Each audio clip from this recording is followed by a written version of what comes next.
We want to interrupt to take you live to the Senate floor where Republican Senator Mitt Romney is discussing how he might vote on impeachment. Let's listen in. I have ever faced. I was not wrong. The House managers presented evidence supporting their case, and the White House counsel disputed that case. In addition, the president's team presented three defenses. First, that there could be no impeachment without a statutory crime.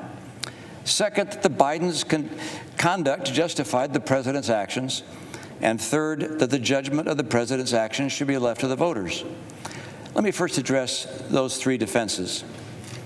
The historic meaning of the words high crimes and misdemeanors, the writings of the founders, and my own reasoned judgment convinced me that a president can indeed commit acts against the public trust that are so egregious that while they are not statutory crimes, they would demand removal from office. To maintain that the lack of a codified and comprehensive list of all the outrageous acts that a president might conceivably commit renders Congress powerless to remove such a president defies reason. The President's counsel also notes that Vice President Biden appeared to have a conflict of interest when he undertook an effort to remove the Ukrainian prosecutor general. If he knew of the exorbitant compensation his son was receiving from a company actually under investigation, the Vice President should have recused himself. While ignoring a conflict of interest is not a crime, it is surely very wrong. With regards to Hunter Biden, taking excessive advantage of his father's name is unsavory, but also not a crime. Given that in neither the case of the father nor the son was any evidence presented by the President's counsel that a crime had been committed, the President's insistence that they be investigated by the Ukrainians is hard to explain other than as a political pursuit. There's no question in my mind that were their names not Biden, the president would never have done what he did. The defense argues that the Senate should leave the impeachment decision to the voters. While that logic is appealing to our democratic instincts, it is inconsistent with the Constitution's requirement that the Senate, not the voters, try the president.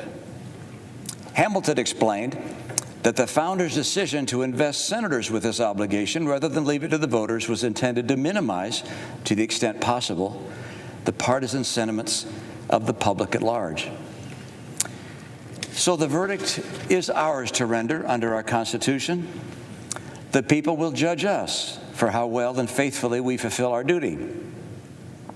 The grave question the Constitution tasks senators to answer is whether the president committed an act so extreme and egregious that it rises to the level of a high crime and misdemeanor.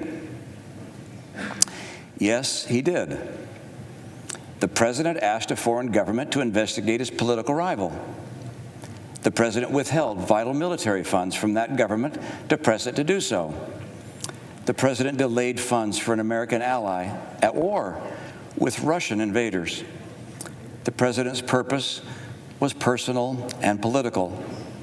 Accordingly, the president is guilty of an appalling abuse of public trust. What he did was not perfect.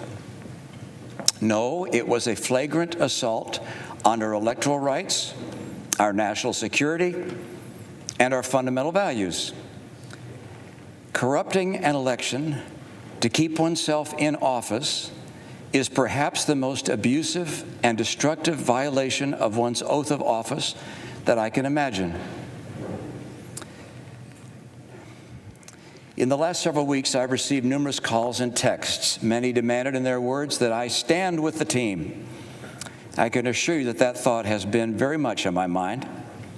You see, I support a great deal of what the president has done. I voted with him 80% of the time. But my promise before God to apply impartial justice required that I put my personal feelings and political biases aside.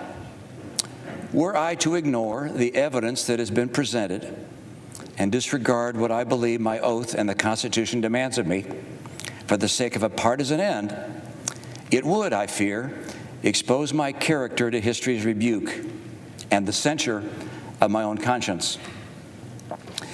I'm aware that there are people in my party and in my state who will strenuously disapprove of my decision, and in some quarters I will be vehemently denounced.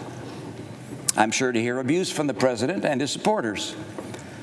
Does anyone seriously believe that I would consent to these consequences other than from an inescapable conviction that my oath before God demanded it of me? I sought to hear testimony from John Bolton, not only because I believed he could add context to the charges, but also because I hoped that what he might say could raise reasonable doubt and thus remove from me the awful obligation to vote for impeachment. Like each member of this deliberative body, I love our country. I believe that our Constitution was inspired by Providence.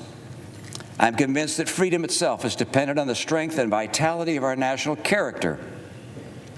As it is with each senator, my vote is an act of conviction.